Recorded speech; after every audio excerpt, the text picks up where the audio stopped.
All right, welcome to the second episode of Ecto-1 Radio. This is a product of Ticket Stubs and Cassette Tapes, a movie podcast. I'm Andy, and I am your host.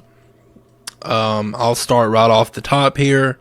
You can check us out on Facebook and Twitter, Ticket Stubs and Cassette Tapes. You'll see our name, you'll see our logo. Check us out there.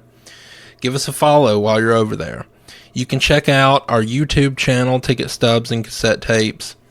I'm doing a lot of gaming on there right now, Ghostbusters games specifically at the moment. I'm going to do some different stuff later. But right now I'm doing a complete playthrough of Ghostbusters, the video game remastered from 2009.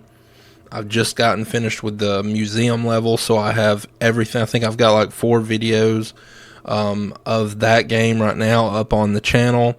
I've also played a couple of sessions of Ghostbusters Spirits Unleashed, so those are on the channel as well, so check that out. In podcast form, we're on Apple Podcasts, Spotify, Google Podcasts, Amazon Music, Stitcher. There's plenty of options for listening there in podcast form. But however you're listening to us, thank you for listening. Please subscribe. Please continue to listen. If you're not just a Ghostbusters fan, which again I'm sure you're not, there's plenty of other stuff on the YouTube channel. And on the podcast to check out.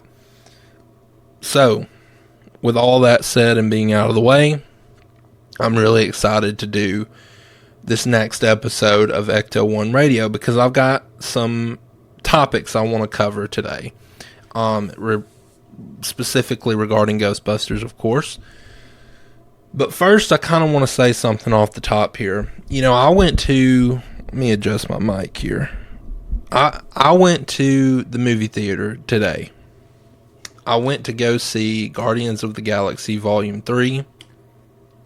This will be the second time I've seen the movie. If you've listened to my review on the podcast, you'll know that I was not a very big fan of that movie. There are parts of it I enjoy, but to me, there's just something there within the story and within the tone of the movie and the way it's played that just doesn't work for me. It just doesn't do it for me. And I'm not going to get into too much detail on that here. You can check that out in the review. It is a spoiler review, so if you check it out, spoiler alert. But my nephew wanted to go see the movie. He hasn't seen it yet, so I took him to see it. Really didn't want to see it a second time. And after I did see it a second time, my opinion really didn't change. But I took him to see it. And as I was sitting down, now this was a matinee. It was like 1 o'clock in the afternoon. I took him to see this movie. We sat down amongst a pretty, I would say it's a sizable crowd. I mean, the theater was probably like half full, maybe a little less. But we sat down to see it. The commercials, before even the previews, were playing. And I was sitting there thinking, you know, I am so excited to be sitting here waiting on the new Ghostbusters movie. Like, Afterlife kind of, it did something to me as a movie fan. It comes from me being a Ghostbusters fan, but Afterlife kind of gave me that same feeling I had sitting down to watch The Force Awakens for the first time, because I'm also a massive Star Wars fan. And so getting to see a sequel trilogy, and we're not going to talk about, how the sequel trilogy went or my thoughts on it right now, but just getting to sit down to see The Force Awakens, or in Ghostbusters' case, just getting to sit down to see a Ghostbusters 3. Oh, that was just incredible, right? So I'm so excited to sort of get that feeling back to watch Ghostbusters 4 now. And I know this is just kind of a random topic, but that just really was in my mind earlier today when I sat down in that theater. I'm just so excited to see another Ghostbusters movie up on this big screen. And so we're really lucky. I kind of want to start off the podcast by saying that we're extremely lucky as Ghostbusters fans. I just feel like we were so sure, especially after from basically 2014 to 2016, from the passing of Harold Ramis to the release of Ghostbusters Answer the Call. I think we were just all really, really sure that the idea of a third Ghostbusters installment in the original universe was just dead and buried, and it was gone, and there was no chance we would ever get it. So to be where we are now, 7 years later, is nothing short of incredible. I think that although it's not as popular in the normal moviegoer population, I know that Ghostbusters is something that I don't want to say it's a niche genre or a niche type of movie or franchise, but it's certainly not a Marvel or a Star Wars or anything like that, right? It's just something that we love, and that's kind of what's great about Ghostbusters, right? It's something that feels like it's for us, and I'm so excited that we're getting, or that we have gotten, people at the helm of this whole of Ghost Corps, and people working for Sony now who really care about us and about what we want to see and about what we love. And I'm so excited to see this next iteration of Ghostbusters and what it brings to us, just as Afterlife did. So I just kind of wanted to start there. I know that was a random sort of talking point there, but that's just something that was on my mind today as a Ghostbusters fan, and something that I wanted to share. We talked a little bit last week or 2 weeks ago, about Ghostbusters Day this year, which is of course June 5th, which I believe, let me check, that's going to be a Monday, looks like, I think, yeah. Okay, so June 5th, if I'm correct on that date. I believe I am correct on that date. Again, let me make sure. Sometimes I misspeak. June 8th. I'm sorry, June 8th, not 5th, June 8th. So that will be Thursday, June 8th. That is Ghostbusters Day. We talked a little bit about it. We talked about some of the activities that are planned. I know that we're going to have an event, I believe in New York at the Firehouse. I know also that several Ghostbusters franchises around the country, around the world, plan their own things for that day. So you can keep that in mind if you're local to any Ghostbusters organization. It's usually a charity organization that does a lot of charity work, but always massive Ghostbusters fans. Each state in America has a franchise. Go check them out. I know that for me, in my home state, the franchise is several hours away, but right next door in the next state over, there is a franchise of which I know a few members. So I know that these people love what they do, and I think it's for a fantastic cause. It always is. And like I said, usually a lot of these franchises have something for that day. So, just check out your local, whatever state you live in. Check out and see where maybe a franchise is around you. And yeah, you can see if they're doing anything for that day. But this year, as I mentioned last week, the Buffalo Ghostbusters are hosting their annual fundraiser, which is for the Hook and Ladder 8 in New York City, which is obviously, as we know, it's the Ghostbusters Firehouse in New York. The goal this year for fundraising is set at $10,000. The funds raised will commemorate an FDNY transport van in honor of Lieutenant Vincent Halloran, who died in the 9/11 attack. So this is for a great cause. This is one of the great things about these Ghostbusters franchises. They do a lot of good work, and this is certainly a good cause to support. I did also mention that you're going to have at that location on June 8th, you're going to have a live performance of Saving the Day from the Alessi Brothers. That is, again, you guys are Ghostbusters fans, so I don't really have to explain this, but that is the song that played while the Ghostbusters arrived at the apartment building in the first Ghostbusters movie. And so there's going to be a live performance of it. That's really cool. It's something a little different and really cool. It's just a really cool sort of festive thing, to do on Ghostbusters Day. I know that they'll have some appearances from, different Ecto-1s. They'll do a film location walking tour. You can buy merchandise while you're there. So there's a lot going on there. So if you have the opportunity to check that out, check that out. I mentioned as well last week that we haven't really heard anything about EctoFest for this year. Last year was the first annual sort of inaugural, EctoFest that was on the Sony lot. And I was really wondering why we haven't heard about that for this year, because I know that they mentioned really being excited, or Jason Reitman mentioned being excited to do these again.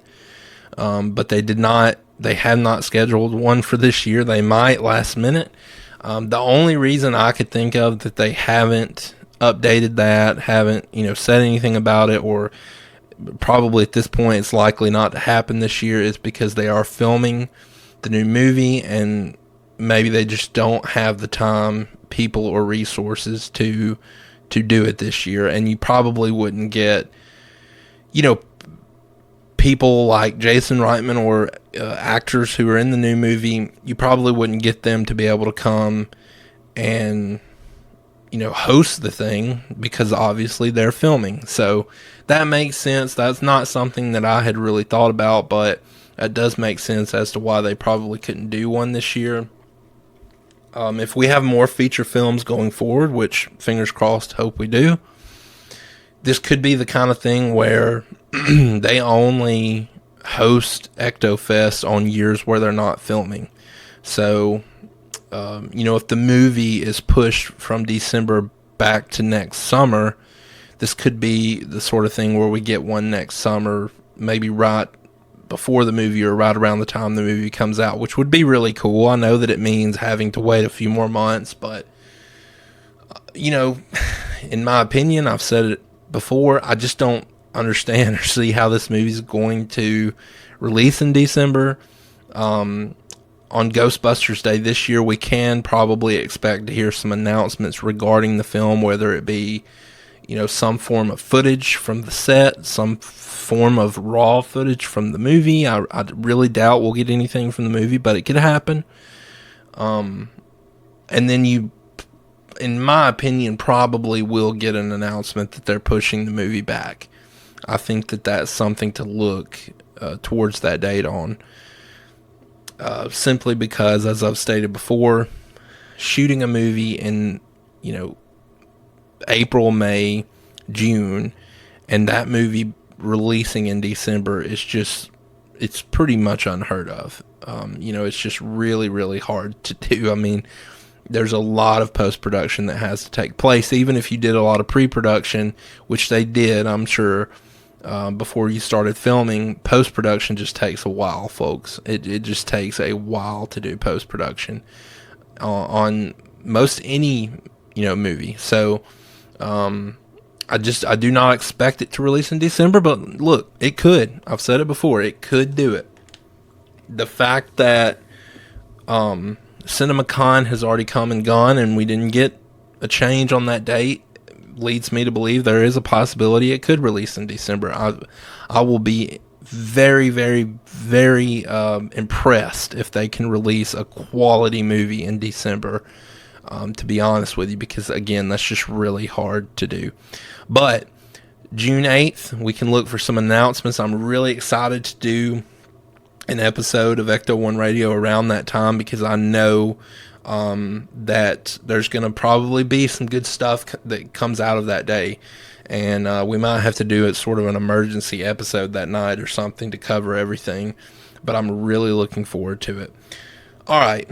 Here's kind of what I wanted to jump into today. The topic I wanted to jump into. Now, this is something that I haven't heard many people within the Ghostbusters community sort of talk about. And the main reason I think that is because there just hasn't been enough information put out there yet. But the one thing I want to talk about today are my 3 things that I really want to see in the new movie.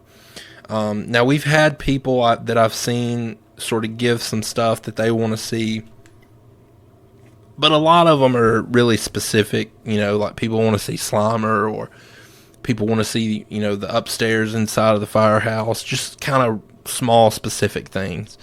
Mine are a little bit more large scale than that. I'll just go ahead and tell you right now.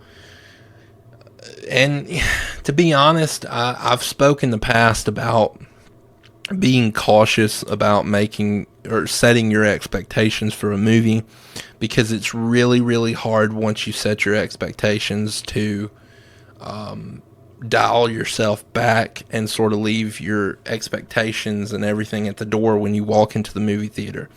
As I've said before, whenever you see a movie, you should always leave everything at the door and just go sit down and watch it from start to finish, and then collect your thoughts at the end of it. If you go in with preconceived notions or preconceived expectations, then most of the time they can be met and you can be happy, but a lot of the times you're going to leave disappointed.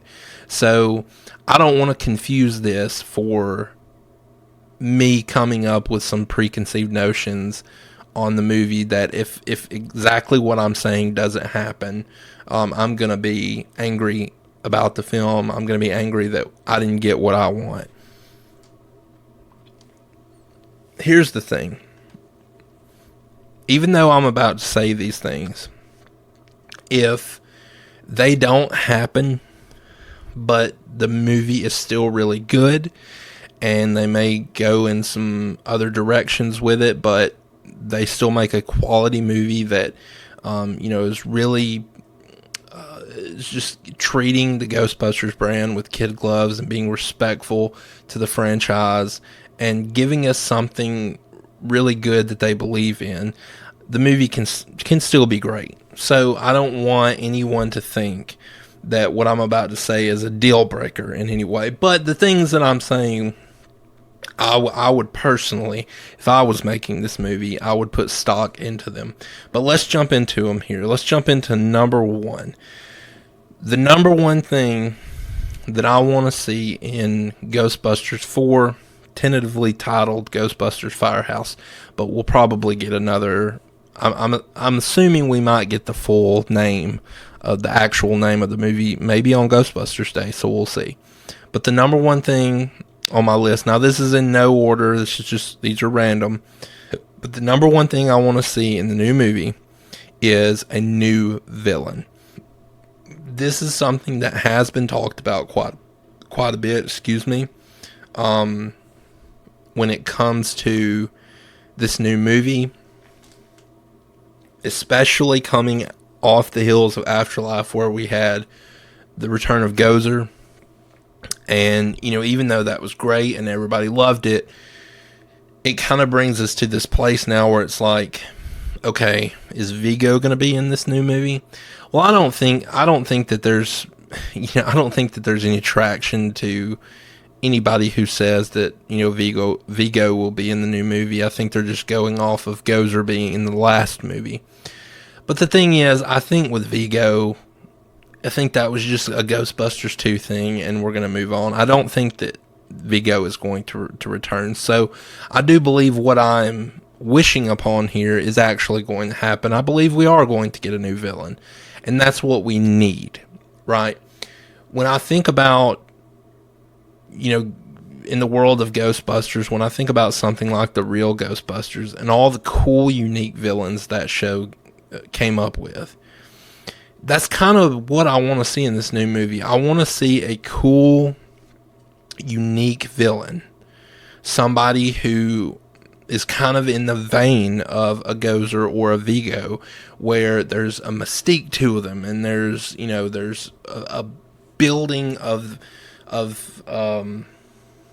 they sort of build the character. Like, Ghostbusters has been really good at building the villain up before we ever get to see the villain, really. Like, you think about in Ghostbusters 1, we don't see Gozer until the very end of the movie, and then again, we only see her for, less than a minute, maybe a couple of minutes, maybe? And then, obviously, she goes into Stay Puft form, but what I'm saying is that they built the mythos of the character up throughout the movie and just really did a good job of building that character without her ever having to be on screen.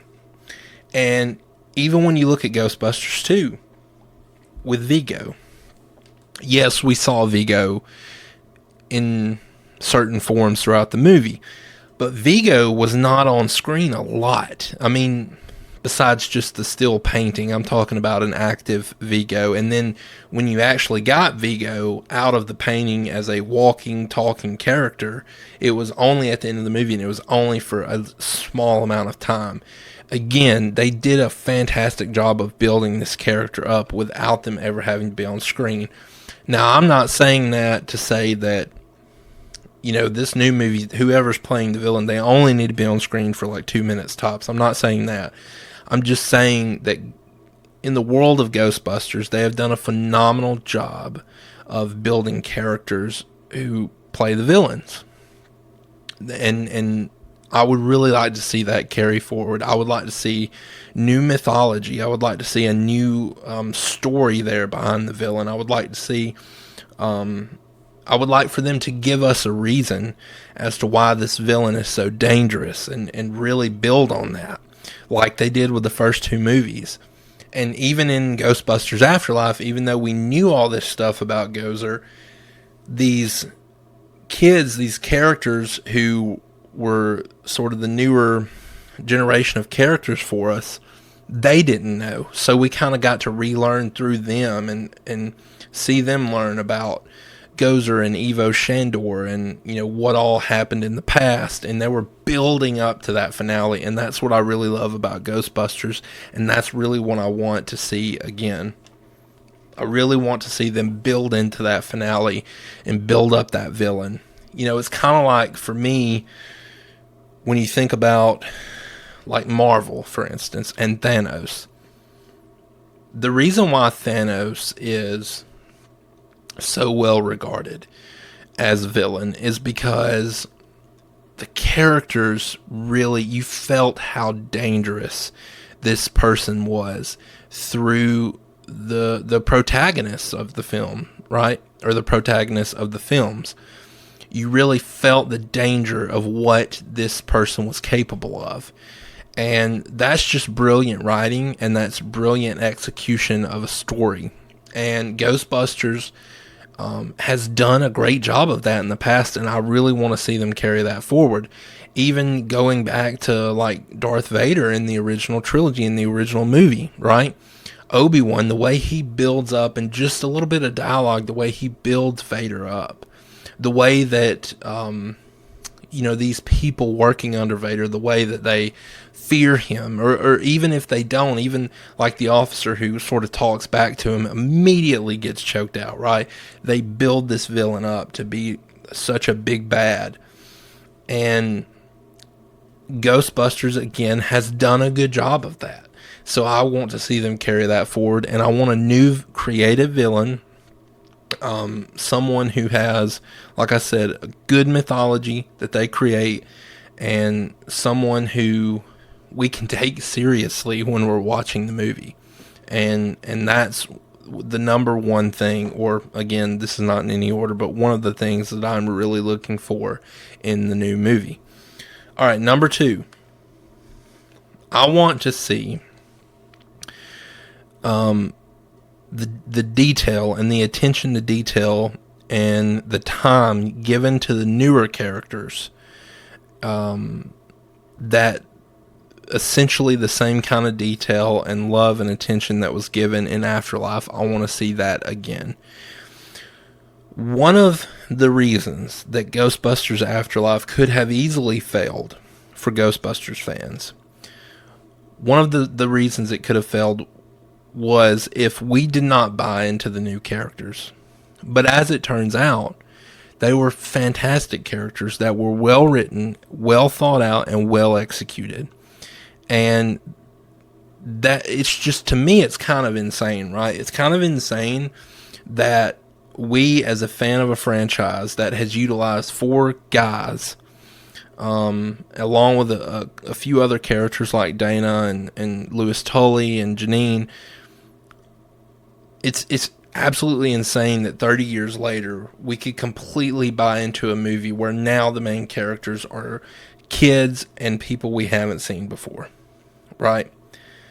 And we only get the original characters at the very, very end. But they did it. They did it extremely well because Jason Reitman did a great job of setting these characters up to be, personable, and, the way they portrayed them in the movie, it felt like a character-driven story. And that's so important to do, and not a lot of movies do it nowadays. You definitely don't see a lot of that where they give so much attention to the characters. And I really, really want to see that carry over into Firehouse. I love Paul Rudd's character. I love Mr. Gruberson. I love Callie, the mom, the daughter of Egon. I love Phoebe, Podcast, Trevor, Lucky. I want to see those characters given, the proper attention and love that they were given in Afterlife. And I think if you can do that and you can keep building on these characters, then you open up a pathway where you can make more movies and people will completely buy into it as Ghostbusters fans because they are invested in these characters. And so that is one really big thing I want to see. And lastly here, my number 3, I want to see the original Ghostbusters play meaningful roles. Now, this is not to say that in Afterlife they did not play meaningful roles. They did. Ray was called. They came in at the end of the movie and they helped save the day. Or save the day. That is what should have happened. Now, they could have been in the movie a little more. But to me, if you put them in the movie more than you did in Afterlife, then it takes away from that fantastic third act that happened. And as much as I love seeing those characters, the impact of them showing up when they did was just amazing in that movie. And so I don't know that I would want to screw that up by putting them in more. But now with this movie, we've already seen them, so you can put them in the movie. Now, here's the thing. This is not to say that I want them to take over the movie. This is not to say that this should be the type of thing where they pull all the attention away from the newer characters. What I'm saying is that I want them to have meaningful roles. I want them to be there and actually have a part in the story that matters and makes sense. Now, we know that Ernie Hudson's going to be there, and we know that Dan Aykroyd's going to be there, right? We don't necessarily know that Bill Murray's going to be there, but if he is, along with the rest of them, I want them to have meaningful, impactful roles, whether that be small roles or big roles. It doesn't matter to me. I mean, ideally, yes, I'd want them to be in a majority of the movie. But even if they're not, as long as they have meaningful roles and meaningful contributions to the movie, I'm good with it. I'm not going to go ahead and set an expectation where, I'm going to say the older guys should be in most of the movie, and they should definitely be strong main characters that are on screen most of the time. And I know that I've seen some people, whether it be in, different Ghostbusters threads on social media, on Reddit, whatever, comment sections, I've seen a lot of people say, okay, I liked Afterlife, but now in this next one I need Ray and Winston and Peter, I need them to be in the movie a lot more. To me personally, again, if they're in the movie for not a lot of time, but they have impactful roles, then that works for me. That works for me, along with the newer characters given the same attention and love and detail that they were given in Afterlife. That all works well together, I think. I think the three things that I've laid out between those two and a new good villain, I think you've got a movie that can work really well there. And I think that's probably what Gil Kennan and Jason Reitman have gone for. Obviously, I haven't seen the movie yet. We haven't even seen a trailer. We don't know anything about this movie yet. But I have a hunch that we're going to get the same love and attention to detail that we got in Afterlife. We may not, but I would be shocked if we didn't. I'll say that. So these are three things that I would like to see. And again, I think if we see these things, I think we're in for a really, really good movie. Now, one thing that really, I don't want to say it concerns me, but it interests me a lot, is when Ghostbusters Afterlife came out, we were still kind of in that COVID phase, late 2021. Movie theaters hadn't really come back in full swing yet. I know, and people bring this up all the time, I know that Spider-Man No Way Home came out like a few weeks after Afterlife did, and it did really well. But the thing is, it's a freaking Marvel movie, right? I mean, if that movie would have dropped in, I don't know, May or June of 2020, when we were right in like the thick of COVID and everybody was freaking out, and we were sort of all in complete freak out mode, and we were all like locked in our houses, and we were all wearing masks, and we were all going through Germ-X like it was nobody's business. I think if Spider-Man No Way Home would have dropped in theaters then, I think people would have still went to see it, because it's Marvel, right? And people take Marvel stuff seriously. So a movie like Ghostbusters that, again, got delayed in other countries for months, I think even beyond the U.S., I think that it was kind of always destined to do a lower number, but it profited. It did a good job. It did what it needed to do, obviously. I do sort of have an interest in what the next movie will do on that front. Now that COVID's, for the most part, is kind of behind us, I think, and now that you don't really have that stigma and you don't really have to worry about that as much, and people are going back to the theaters again like they used to, or most people anyway, I'm interested to see how that plays a role. I'm also interested to see how that plays a role because this is not the long-awaited Ghostbusters 3. This is a follow-up to that, right? So, I'm really interested to see that. Now, it's not something I'm going to overly worry about for a while. Again, marketing will do wonders to, get rid of the anxiety of how you're going to do. Again, for me, that's one of the things that worries me about them trying to release this movie in December is you just don't get a lot of time for marketing. And folks, I'm going to tell you, as somebody who studied marketing in school, it's bigger. Marketing is a bigger thing than you think it is. Marketing can make you millions or cost you millions. If you don't market the right way, if you don't market it enough, it can cost you so much. And people need to know about a movie, and they need to know that it's coming out. And when you're watching TV or when you're watching YouTube and you're just getting obliterated by a certain movie's trailer or promo or whatever, and to the point where you're getting annoyed with it, well, the reason they're doing that is because they want you to know this is a movie that's coming out. It's coming out on this day. Here's a few shots from that movie. Here's who's in the movie. They're trying to get you to that theater. And I think that for this next movie, if we want a long-term future for Ghostbusters, they really need to do a solid job on that marketing and try to get people in the theaters for it. And if it's a good movie, I think it will do well. Listen, Afterlife did relatively well compared to the time it came out and everything.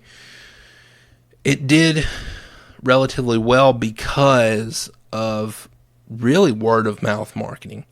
I know a ton of people personally who did not even know this movie was coming out, but after the first weekend, there was so much buzz about the movie and people who loved it that a lot of people went to go see it the next weekend because they had just heard so many good things about it. So marketing is a big thing, and that's one of my fears about trying to release in December is you losing that gap of time that you really set aside and that you need to market your movie after it's finished. So we will see. I don't want to really go too far down that road right now because we're going to spend a lot of time on that, as the movie gets closer and all the marketing ramps up for it. When will the movie be getting closer? Again, who knows? I feel like we might get an announcement on Ghostbusters Day, but again, who knows? It's up in the air right now. All right. One last thing I wanted to talk about here before we call it a day.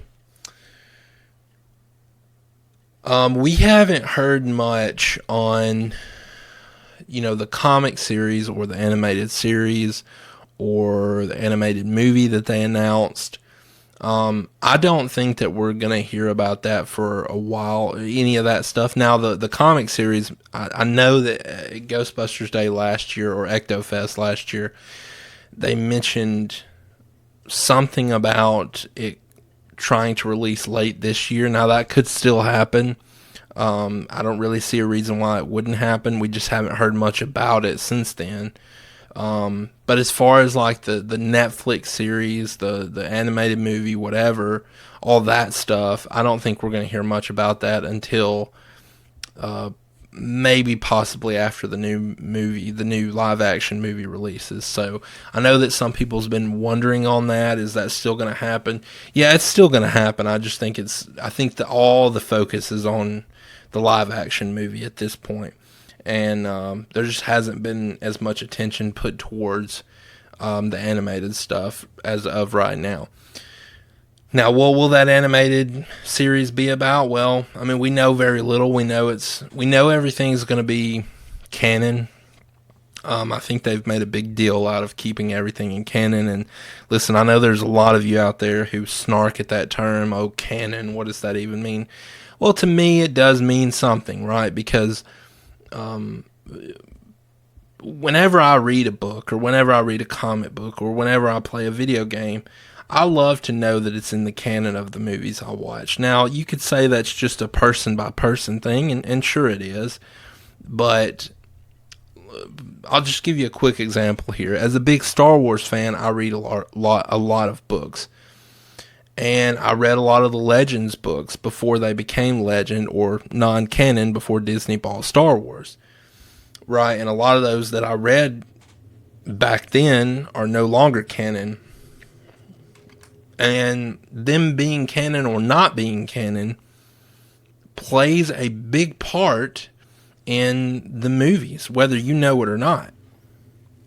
because there were a lot of things, again, for instance, with Star Wars that happened in those Legends books or comics or whatever that just did not line up at all with what we were getting in new books and the sequel trilogy and all that.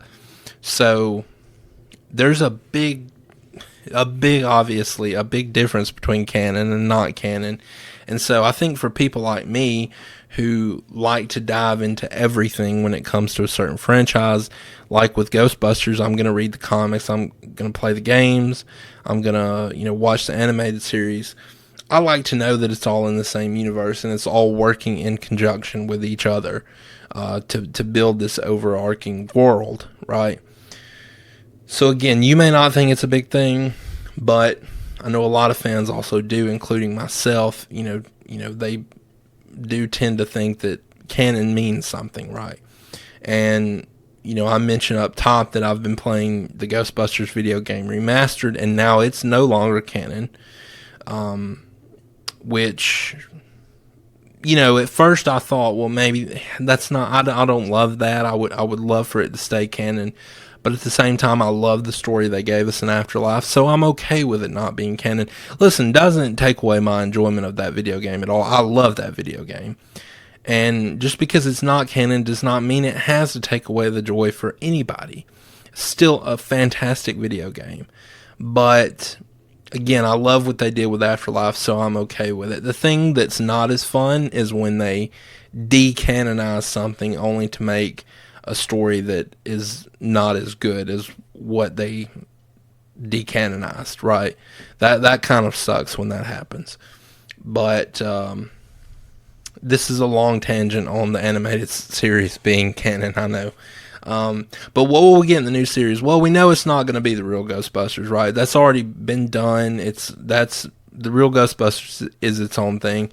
So I don't really know what we'll get in there. I think that it would be really cool if it was something in the vein of like the Clone Wars or Rebels, where kids can watch it, but it's also something that the adults who are fans can follow along with and enjoy themselves too. It's kind of a family thing.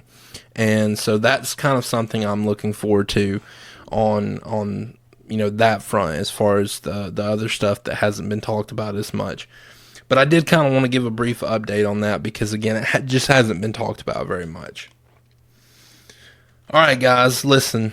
In a couple of weeks, on the next episode, I'll have another topic I'm already starting to play around with that we'll cover. We'll cover any news that has been released in the next couple of weeks, which I don't know that we'll get much. Right now, we're kind of in that dead period where you don't, when they're filming and you don't get a lot of news. But if we have anything, we'll cover it. And again, I'll have some topics for us to discuss at that time. But for today, that is all I have. This has been Ecto-1 Radio, guys. Thank you so much for listening. Please subscribe if you're on YouTube. Please subscribe to whatever podcast platform you're listening to if you're listening to the podcast version. And again, if you're on the podcast, go check out the YouTube channel. If you're on the YouTube channel, go check out the full podcast. We would love to have you on either side of that. But this has been Ecto-1 Radio, a part of Ticket Stubs and Cassette Tapes. I'm Andy, and I'm your host, and we'll catch you next time.